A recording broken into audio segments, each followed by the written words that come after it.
Hello everyone, welcome back to 24/7 YouTube platform. एक बार फिर से आप सभी का स्वागत है एक इंटरेस्टिंग सेशन में, जहां पर हम देखेंगे कि केवल अगर रीजनिंग सेक्शन की बात की जाए तो आपके आने वाला एग्जामिनेशन जो कि है एसबीआई सीबीओ, उससे रिलेटेड आपकी क्या स्ट्रेटेजी होनी चाहिए, किस तरीके से हमें क्वेश्चंस को, कौन से क्वेश्चंस को कितने नंबर में सॉल्व करना है, सो दैट हम मेक श्योर कर सके कि जितने भी क्वेश्चंस आएंगे एक भी क्वेश्चन हमसे छूटेगा नहीं, सारे क्वेश्चंस हम एक्यूरेसी के साथ कम समय में ज्यादा एक्यूरेसी के साथ सॉल्व कर पाएंगे। राइट। सो हम एक स्ट्रैटेजी देखने वाले हैं रीजनिंग सेक्शन से कि इस पे हमें किस तरीके से मेहनत करनी है आने वाले दिनों में। ठीक है। So very warm welcome and very good afternoon. Session को आगे कंटिन्यू करते हैं कुछ जरूरी चीजों के साथ। सो अभी आपको रिलेटेड टू सीबीओ ये जो कोर्स है ये आपको काफी कम प्राइस में मिलेगा, तो आप एक बार अड्डा 24/7 का जो हमारा होम पेज है उसको विजिट जरूर करना। सेशन के एंड में दोबारा देख लेंगे किस तरीके से आप विजिट कर सकते हैं। उसके अलावा एक एक वीडियो कोर्स है related to circle based officer, और ये एक कोर्स है ऑलरेडी जो रनिंग है, तो कोड विल बी Y537 जो कि आपको फर्दर डिस्काउंट देगा। ठीक है, तो एक बार क्विक रिव्यू कर लेते हैं कि स्ट्रेटेजी जानने से पहले एक बार देख लेते हैं कि भाई कौन कौन से टॉपिक्स हैं जो एग्जाम में पूछे जाएंगे एंड जो इंपॉर्टेंट है। और दूसरी चीज, कभी भी आप ये मत सोचना कि सर कौन से टॉपिक्स हम इसमें से मिस कर सकते हैं या छोड़ सकते हैं, नहीं, कोई भी नहीं छोड़ना है, सारे हमें तैयार करना है। ठीक है। अल्फाबेट टेस्ट हो गया, अल्फा न्यूमेरिक सीरीज हो गया, ब्लड रिलेशन हो गया, inequality, syllogism, order ranking, setting arrangement and puzzle, ये सबसे ज्यादा इंपॉर्टेंट टॉपिक है।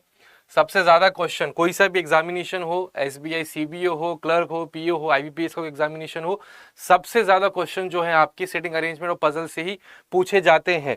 राइट। और पूछे जाएंगे भी, तो वो जो एक सब सेक्शन है ये हमें सबसे अच्छे से प्रिपेयर करना है। Then direction sense. चलिए, आपकी स्क्रीन पे एक आइडियल नंबर ऑफ क्वेश्चन है जो मैंने लिखे हैं, ये आपको डेली प्रैक्टिस करना है, ये आपको डेली प्रैक्टिस करने ही करने हैं। अब अगर आप डेट देखेंगे तो देखिए आज 16 तारीख हो चुकी है, 4 दिन इधर, 14 डेज, 18 डेज। ठीक है, लगभग 17-18 दिन हमारे पास है। तो इन 17-18 दिनों में क्या हमारी स्ट्रेटेजी होनी चाहिए, तो इन 17-18 दिनों में बाकी सब्जेक्ट्स तो हमें तैयार करने ही करने, लेकिन अगर बात की जाए रीजनिंग की तो इतने क्वेश्चंस तो आपको हर हालत में ऑन अ डेली बेसिस, ठीक है, on a daily basis solve करने ही करने हैं। इसका कोई और सब्सटीट्यूट नहीं है। ये एक मिनिमम नंबर ऑफ क्वेश्चन है जस्ट टू मेक श्योर कि आपकी तैयारी एकदम प्रॉपर सिंक में है, आप आउट ऑफ टच नहीं है प्रैक्टिस के। कोई भी क्वेश्चन आएगा तो आप उसे 100% गारंटी है कि आप सॉल्व कर ही देंगे। ठीक है, तो ये आपके पजल एंड सिटिंग अरेंजमेंट हो गए। सबसे ज्यादा क्वेश्चन आपको इसके सॉल्व करने, नंबर ऑफ क्वेश्चन 20 क्वेश्चन, यानी कि ये हो गया आपके 4 सेट इजी लेवल के सिटिंग अरेंजमेंट पजल अलग अलग टाइप के आपको करने ही करने। तो आप पूछें कि सर प्रैक्टिस करने कहाँ से, उससे पहले ही हम बता दें कि 3:30 बजे वाला जो ये जो स्लॉट है, आपको पता है काफी आप में से बहुत सारे लोग डेली अटेंड करते ही हैं, तो ये स्लॉट आपका फिक्स है, मंडे से लेकर सैटरडे तक 3:30 बजे डेली हम मिलते हैं। और ये सारे क्वेश्चन एक मिक्स क्वेश्चन, एक्सपेक्टेड क्वेश्चंस का सेशन होता है, उसमें ये सारी चीजें हम अच्छे से डिस्कस करते हैं, सॉल्व करते हैं। केवल सॉल्व नहीं करते, क्वेश्चन को समझते भी हैं कि क्वेश्चन बोल क्या रहा है, किस तरीके से आपकी अप्रोच होनी चाहिए कम टाइम में ज्यादा क्वेश्चन सॉल्व करने की। तो blood relation 5 questions, coding decoding, syllogism 5 question, direction sense सबके 5-5 क्वेश्चंस तो मिनिमम आपको करनी ही है। ये देखिए फिर से मैं आप लिख देता हूं कि ये मिनिमम नंबर ऑफ क्वेश्चन है कि इतने तो करने ही करने हैं। ठीक है, अगर आपके पास टाइम बचता है तो इससे ज्यादा भी आप कर सकते हैं, लेकिन करना पूरी कंसिस्टेंसी के साथ है, डेली आपको क्वेश्चन इतने मिनिमम करने ही करने। उसके अलावा चलिए और कुछ इंपॉर्टेंट क्वेश्चन देख लेते हैं और इंपॉर्टेंट चीजें डिस्कस कर लेते हैं। ठीक है, तो यूट्यूब सेशन देखने के अलावा आपने नहीं, आज यही क्लास है इशू गोयल, थोड़ा सा डिस्कशन वाला पार्ट है, बिकॉज एग्जाम में बहुत ज्यादा दिन, महीने 1.5 महीने नहीं बचे, केवल 17-18-20 दिन बचे हैं, 4 तारीख को आपका एग्जामिनेशन है ही। तो आई थॉट कि आज थोड़ा सा एक जेनरिक सेशन रख लेते हैं। अगर आपके मन में भी कोई डाउट है तो आप पूछिए, बाकी जो मुझे बताना है वो तो मैं पूरा पूरा आपको बताऊंगा ही। ठीक, कोई पॉइंट छूट जाता है कई बार तो आप पूछ सकते हैं जरूरी। आप देखिए जो बचे हुए दिन है, बचे हुए दिन में आपको क्या करना है अगले, चलिए लगभग आज कितनी 16 है तो 14 डेज, 18 डेज मान लेते हैं। उन 18 डेज में से अगले आप 8 दिन मान लीजिए। ठीक है, आज से अगर आप काउंट करते हैं तो नेक्स्ट 8 डेज में आपको क्या करना है, आपको टॉपिक वाइज स्टडी करना है। टॉपिक वाइज मतलब, अब देखिए हो सकता है कि बहुत सारे ऐसे टॉपिक्स हों, ठीक है, जो आपको लगता है कि ठीक है इस टॉपिक पे मेरी पकड़ तो है, लेकिन उतनी ज्यादा अच्छी पकड़ भी नहीं है। मतलब आपको अंदर से फील आ जाएगी कि हाँ थोड़ा सा ये सेक्शन, ये टॉपिक मेरा वीक है, मुझे इसके थोड़े से और ज्यादा क्वेश्चंस प्रैक्टिस करने हैं। तो आने वाले, आज से अगर आप देखेंगे, आने वाले आप टोटल 8 दिनों तक टॉपिक वाइज एक एक टॉपिक पकड़ पकड़ के उसे सॉल्व करिए।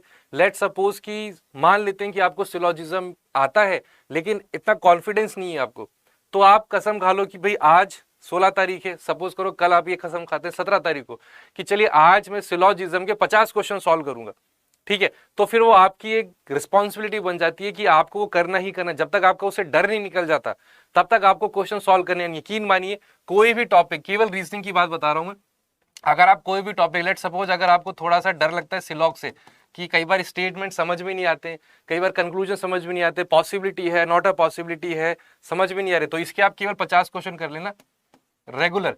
रेगुलर मतलब ऐसा नहीं है कि कुछ आज कर लिए कुछ कल, एक ही दिन में, एक सिटिंग में नहीं हो पाए तो 2 सिटिंग में कर लेना, एक एक 1.5 घंटे जितनी देर आप बैठ सकते हैं, 50 क्वेश्चन कर लेना। इसके बाद जो आपका कॉन्फिडेंस होगा ना वो आप खुद फील करेंगे। इस 50 क्वेश्चन के बाद नेक्स्ट डे या कभी भी कोई भी सिलोजिज्म का क्वेश्चन आएगा ना तो आप उस क्वेश्चन को एक अलग ही कॉन्फिडेंस के साथ फेस करेंगे। अब वो कॉन्फिडेंस आया कैसे? बिकॉज आपने 50 क्वेश्चन करे। अब वो 50 क्वेश्चन में आपको 50 नई तरीके स्टेटमेंट दिखे होंगे, कंक्लूजन दिखा होगा, हो सकता है कुछ क्वेश्चंस आपको नहीं आते हो तो आपको पता चलेगा क्वेश्चन सॉल्व करके, अच्छा इसका मतलब ये भी होता है, तो नेक्स्ट टाइम आपके ब्रेन में ऑटोमेटिकली फीडेड रहेगा, फीड हो जाएगा। तो कॉन्फिडेंस बूस्ट करने के लिए मैं आपको एक चीज बता रहा हूं, जिस भी टॉपिक से डर लगे उसी को सबसे ज्यादा सॉल्व करिए। लेकिन ये हमेशा नहीं करना है क्योंकि एग्जाम भी तो देना है, बाकी टॉपिक भी पढ़ने। ये प्रोग्राम आपको केवल 8 दिनों तक करना है क्योंकि दिन कम बचे ठीक है। तो बात एकदम सही भी है कि अगर आपको अपने फियर से फाइट करना है तो उसका एक ही रास्ता है कि उससे आपको फेस योर फियर, उसी से आपको लड़ना पड़ेगा। जो भी टॉपिक किसी भी सब्जेक्ट में हो जो आपको जिससे डर लगता है या फिर डर इन द सेंस कॉन्फिडेंस नहीं है, तो आप उसके पीछे पड़ जाओ, उसे ही सॉल्व करना है जब तक आपका डर जो है खत्म नहीं हो जाता। अगर रीजनिंग की बात करूं तो सब बच्चों को डर सिटिंग अरेंजमेंट पजल से लगता है। अब लगना भी लाजमी, लगना भी चाहिए, लगता भी है और ये होते भी ऐसे ही है, तभी इसका नाम पजल है। हमेशा आपको आसान सी बातें नहीं दी जाएंगी, हमेशा आपको कि चलिए एकदम दे दिया, एक एक लाइन देखते जाओ, लाइन आपको समझ में आ गई, आपने ड्रॉ कर लिया, वो तो हर बच्चा कर लेगा फिर, लेकिन हर बच्चा सेलेक्ट नहीं होगा ना। सिलेक्शन उसी स्टूडेंट का होगा जिसके कॉन्फिडेंस में सारे टॉपिक्स हैं, केवल एक या दो नहीं, और जिसने कोई भी टॉपिक छोड़ा नहीं है, सारे टॉपिक्स की बराबर मेहनत की है, सारे टॉपिक्स को अच्छे से पता है। वेरी गुड इवनिंग सभी को नाज राती MU4, ठीक है। तो अगर आप भी उस कैटेगरी में आते हैं कि भाई आप भी थोड़ा सा हिचकिचाते हैं, हेजिटेट करते हैं, कर तो लेते हैं लेकिन अंदर से मन नहीं करता, अंदर से आपको हमेशा लगता है अब एग्जाम में पता नहीं हो पाएगा नहीं हो पाएगा, तो आप इन 8 दिनों का इसी तरीके से यूज करना। अगर आपको पजल नहीं आते तो आप डेली कम से कम 10 सेट करो, 2 सिटिंग ले लेना, एक 1.5 घंटे की। ऐसा नहीं कि एक बार उठ के फिर खड़े ही नहीं हो रहे, पूरे क्वेश्चन करे जा रहे, नहीं, थोड़ा सा रिलैक्स देना दिमाग को। 2 सिटिंग में कम से कम आप 10 सेट कर लेना एक दिन में। उसके बाद जब आप दोबारा क्वेश्चन सॉल्व करेंगे ना सिटिंग अरेंजमेंट का, आप एक अलग ही कॉन्फिडेंस फील करेंगे, और वो आपको चाहिए। एग्जाम में कॉन्फिडेंस ही चाहिए। एग्जाम में एग्जामिनर आपको इस तरह के क्वेश्चंस दे देता है, यही नॉलेज के साथ साथ आपके अंदर पेशेंस कितना है।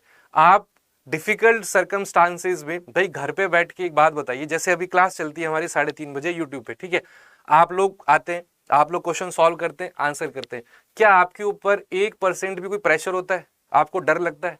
आपको पता है कि ये चीज कैलकुलेट नहीं होगी, तो आप एकदम चिल मोड में, रिलैक्स मोड में होते हैं, किया तो किया, नहीं किया तो नहीं किया। कुछ स्टूडेंट्स होते हैं तो सीरियसली अटेम्प्ट करते हैं, कुछ थोड़ा सा कैजुअल ले लेते हैं। उसके बाद अगर आप मॉक टेस्ट देते हैं तो मॉक टेस्ट में भी आपको पता है कि इस मॉक टेस्ट से आपका सिलेक्शन कोई वेरी नहीं करे, मतलब कोई इफेक्ट नहीं होगा। अगर मॉक टेस्ट में आपने अच्छा परफॉर्म नहीं भी किया तो आपको पता है ना मॉक टेस्ट ही तो है, एक्चुअल एग्जाम तो नहीं है, तो वहां पर भी आप थोड़ा सा कैजुअली दे देते हैं मॉक टेस्ट। लेकिन एक्चुअल एग्जाम में जब आप जाते हैं तो आपको पता होता है कि ये एग्जाम अगर आपने अच्छा परफॉर्म नहीं किया तो आपका सिलेक्शन नहीं होगा, फिर से पूरे 1 साल की साइकिल रिपीट होगी, फिर से आप नोटिफिकेशन का वेट करेंगे, फिर नोटिफिकेशन आएगा, फिर आप अप्लाई करेंगे, फिर कुछ दिनों बाद एडमिट कार्ड, प्रीलिम्स, अगर 2 फेस हैं तो प्रीलिम्स है, फिर मेंस है, सिंगल लेवल है तो फिर एग्जामिनेशन एक ही दिन है, तो वापस आप उसी लूप में घूमते रहेंगे फिर। तो कब तक एक ही लूप में आपको घूमना है? आपको ज्यादा नहीं घूमना है, आपको फटाफट जितना जल्दी हो सकता है सिलेक्शन लेना है, और ये जो साइकिल है बार बार नोटिफिकेशन प्रीलिम्स, इससे बाहर निकलना है, और फिर लाइफ में और आगे बढ़ना है, और अच्छे एग्जामिनेशंस क्लियर करने, कम से कम एक जॉब, सिक्योर जॉब आपके लेनी है, उसके बाद हायर एग्जामिनेशंस के लिए टारगेट करना है। तो ठीक है, एक ही तरीका है अपने डर से लड़ने का कि आपको उससे लड़ना है। You have to face your fears. आप थोड़ी देर के लिए उसको टाल सकते हैं, चलिए एग्जाम में नहीं आए, सिटिंग अरेंजमेंट बच गए, लेकिन बचे कभी नहीं है। नेक्स्ट एग्जाम कोई होगा तो वहां पे वो सिटिंग अरेंजमेंट पजल आएगा, तो इससे अच्छा है उस पर थोड़ी मेहनत करके उससे तैयारी कर लेते हैं। अब ये एग्जाम्पल केवल सिटिंग अरेंजमेंट पजल की नहीं है, जिस भी टॉपिक में आपको डिफिकल्टी फील होती है, इन 8 दिनों में आपको यही करना है। अब बाकी के जो लेट सपोज 10 दिन बचते हैं, ठीक है, तो यहां पे आपको डेली मॉक देना है। यहां पर भी टाइम मिलता है ना इन 8 दिनों में, तो ऐसा नहीं कि सर ने मना किया तो टेस्ट नहीं देंगे, इसमें भी आप दे सकते हो, लेकिन इन 10 दिनों में तो डेली मॉक टेस्ट देना ही देना है। इसके अलावा और कोई सॉल्यूशन आपके पास है नहीं, और कोई रास्ता नहीं है, देना ही है।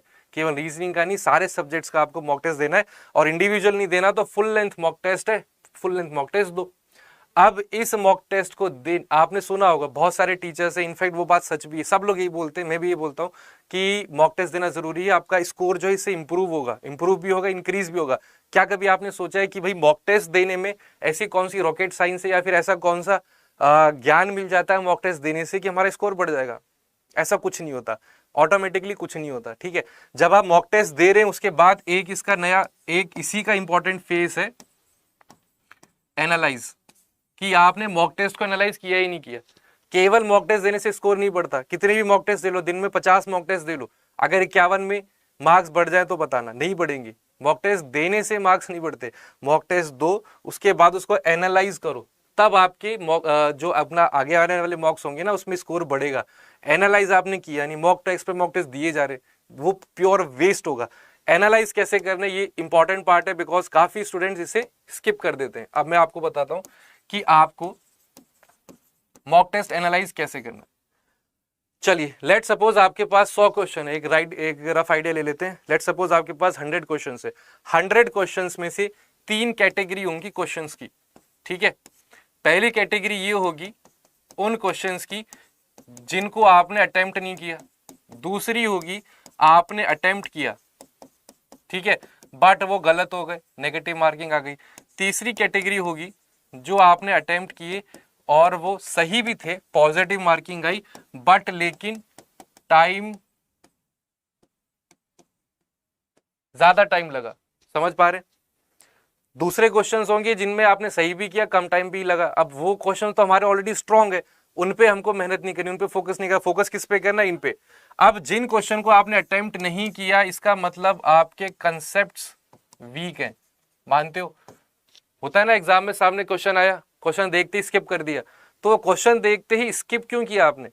क्योंकि आपका कंसेप्ट वीक है, या तो आपको उसके बारे में नॉलेज ही नहीं है कि भाई एग्जामिनर ने पूछ क्या लिया, ठीक है, या फिर आपको पता है लेकिन आपकी प्रैक्टिस कम है, कॉन्फिडेंस नहीं है। जो बात उधर हो रही थी कॉन्फिडेंस की, आप में कॉन्फिडेंस नहीं है तो आपने स्किप कर दिया, ये सोच के कि हो सकता है आगे जो नेक्स्ट क्वेश्चन है वो थोड़ा सा आसान हो, पहले उसको सॉल्व कर लेते हैं। तो ये जो क्वेश्चंस आपने स्किप करे, अटेम्प्ट नहीं किए, इन पे आपको मेहनत करनी है सबसे ज्यादा, स्टार मार्क, इसलिए पॉइंट नंबर 1 पे लिखा है। यही क्वेश्चंस पे मेहनत करेंगे तो आगे आने वाले मॉक टेस्ट में आपका स्कोर बढ़ेगा। इस तरीके से स्कोर बढ़ता है अपने आप, केवल मॉक टेस्ट देने से स्कोर नहीं बढ़ता। उसको प्रॉपर्ली एनालाइज करेंगे, उस पर मेहनत करेंगे, जब तक इंप्रूवमेंट नहीं होगी तब तक स्कोर नहीं बढ़ेगा। तो ये क्वेश्चन जो आपने अटेम्प्ट नहीं किए, ये कौन से क्वेश्चन थे? ये वो क्वेश्चन थे जिनको या तो आपको पता ही नहीं था, आपने पढ़ा नहीं, या फिर कॉन्फिडेंस नहीं है क्योंकि आपकी प्रैक्टिस नहीं है। तो सबसे ज्यादा फोकस हमारा इसी पे, पॉइंट नंबर 1, जिनको अटेम्प्ट नहीं किया इन्हीं पे करनी है।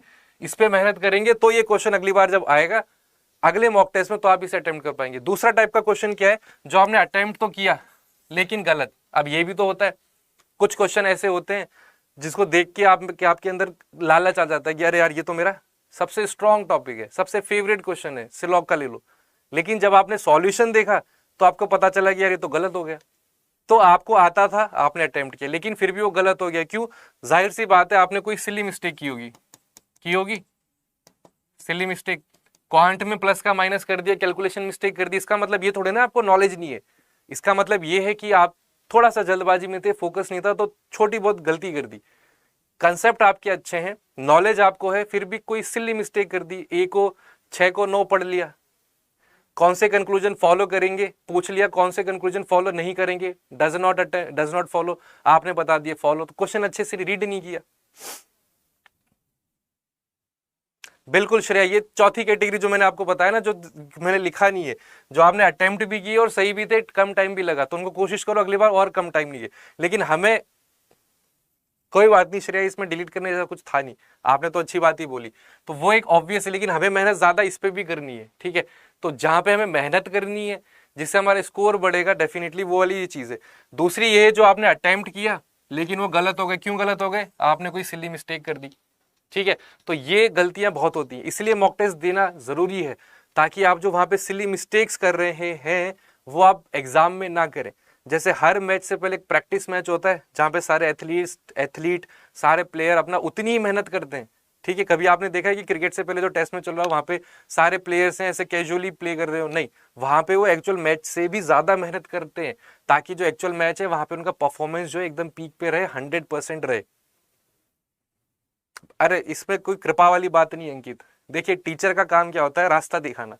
हम अभी क्या कर रहे हैं, आपको रास्ता ही दिखा रहे हैं कि आप यहाँ पर हैं, यहाँ पे आपका एग्जाम है, आपको वो क्लियर करना है, ये रास्ता है, ये रास्ता कैसे तय करना है, ये सब चीजें आपके बैग में होनी चाहिए, मतलब आपके साथ होनी चाहिए। ये होता है ना, किसी बैटल में आप जा रहे हैं तो आपके पास हथियार तो होने चाहिए, वो हथियार हम आपको देते हैं, अब उसको करेक्ट टाइम पे करेक्ट तरीके से यूज करना वो तो आप ही करेंगे। पढ़ते तो सभी लोग हैं, सबका सिलेक्शन नहीं होता ना, सिलेक्शन उन्हीं का होता है जो खुद पे भी मेहनत करते हैं उसके साथ साथ।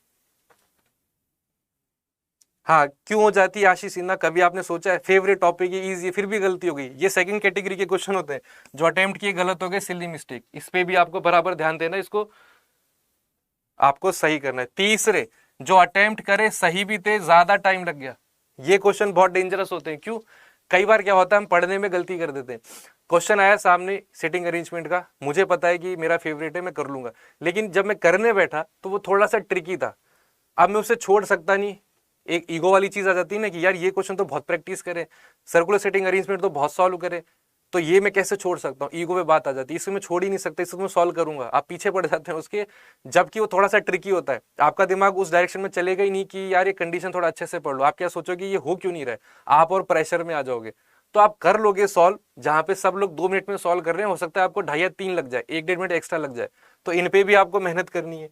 ऐसा नहीं है, भावनाओं में नहीं बहना है कि सिलॉग्स फेवरेट टॉपिक है, अब तो कोई भी आंख बंद करके क्वेश्चन आ जाए आंख बंद करके सॉल्व कर देंगे, नहीं, इतना ओवर कॉन्फिडेंस में नहीं रहना है, कॉन्फिडेंस में रहना है, जमीन पे रहना है, ठीक है। बुक्स वाली भी डिस्कशन कर लेंगे, सब कुछ डिस्कस कर लेंगे, ठीक है।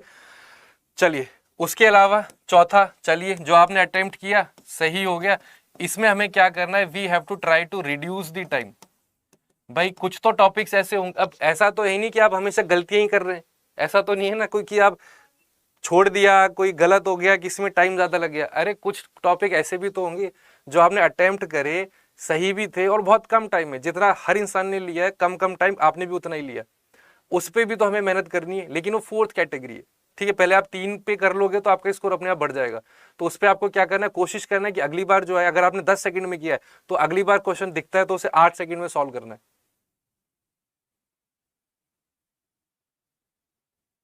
कोई इश्यू नहीं है श्रेया, मॉक टेस्ट दीजिए, मॉक टेस्ट देना बहुत हेल्पफुल है, मॉक टेस्ट से स्कोर बढ़ता है। अगली बार अगर कोई आपको बोलता है ना कि मॉक टेस्ट से स्कोर बढ़ेगा, मॉक टेस्ट दो, तो वो सही कह रहा है, लेकिन उसकी एक होता है ना बिहाइंड द सीन्स, तो ये बिहाइंड उसके है कि ये स्कोर कैसे बढ़ता है, अगर ये सब आप करेंगे तो ही स्कोर बढ़ेगा, अपने आप उसमें मैजिक या जादू नहीं है कि मॉक टेस्ट देते जाओ स्कोर बढ़ता जाएगा, फिर तो सभी का बढ़ जाता, सब लोग पूरे दिन भर बैठ के मॉक टेस्ट दे देते, 10-10 मॉक टेस्ट दे दिए, बढ़ जाएगा स्कोर, ऐसा नहीं होता। आउटपुट इनपुट का क्वेश्चन में बहुत प्रॉब्लम होती है, कोई दिक्कत नहीं नीतीश, हम है तो फिर क्या गम है, करवा देंगे, सारे क्वेश्चंस करवा देंगे।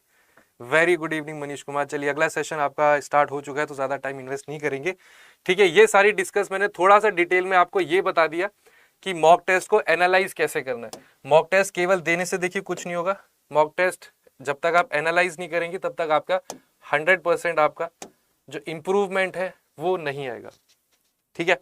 चलिए एक सेकेंड,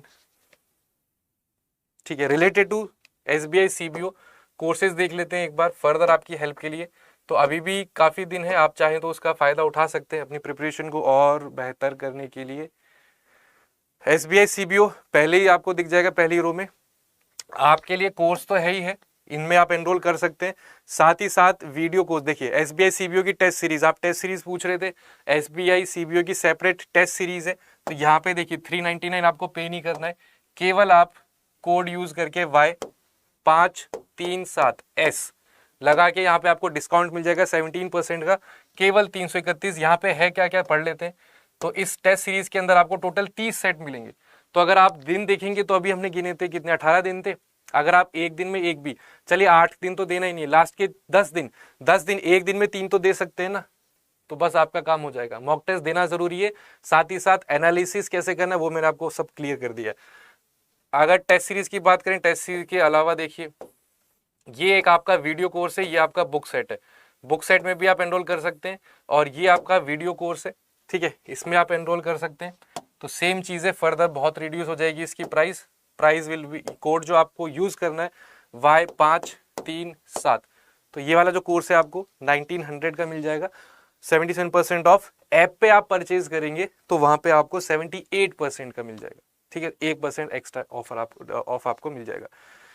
एक चीज और रहती है, वो भी फटाफट देख लेते हैं, रिलेटेड टू बुक। आपने पूछी थी book book book book SBI CBO books, 5 book का प्रॉपर सेट है, ठीक है, लेटेस्ट पैटर्न पे आपके अदर एग्जामिनेशंस के लिए। ऐसा नहीं है, मॉक टेस्ट चालू नहीं हुए, दोबारा चेक करना मनीष, चालू होंगे, स्टार्ट होंगे, ठीक है। तो ये आपके टोटल 5 बुक सेट यहाँ पे मिल जाएगा, फिर से पूरा पे करने की जरूरत नहीं है। Y537 लगा देंगे तो यहाँ पर भी आपको 17% ऑफ है, 1100 कुछ की आपको पूरी बुक सेट मिलेगी। एंड केवल ऐसा नहीं है कि सीबीओ एग्जाम खत्म हुआ तो बुक्स वेस्ट हो गई, किसी काम की नहीं, नहीं, वो बाकी एग्जामिनेशंस के लिए भी आपके लिए यूजफुल रहेगा। पढ़ाई कभी भी बेकार नहीं जाती है। आप अगर इस एग्जाम की तैयारी कर रहे हैं तो आप मान के चलिए बाकी एग्जाम्स की भी लगभग आपकी तैयारी हो चुकी है। थोड़ा बहुत देखिए वेरी करेगा, एग्जाम टू एग्जाम क्वेश्चंस का लेवल वेरी करेगा, लेकिन जो पढ़ लिया है ऐसा नहीं है कि उसको दिमाग से डिलीट करना है या डिलीट अपने आप हो जाएगा, वो रहेगा, नॉलेज आपके आपके साथ ही रहेगी, आगे काम भी आएगी, ठीक है। तो मिलते हैं अगली क्लास में, सेशन को ही वाइंड अप करते हैं। कोई भी डाउट क्वेरी हो आप कमेंट सेक्शन में पूछिए, हम रिप्लाई कर देंगे, ठीक है। So have a wonderful evening, have a wonderful day, अपना ध्यान रखिए, तैयारी कंटिन्यू रखिए 24/7 के साथ। Take care and good bye.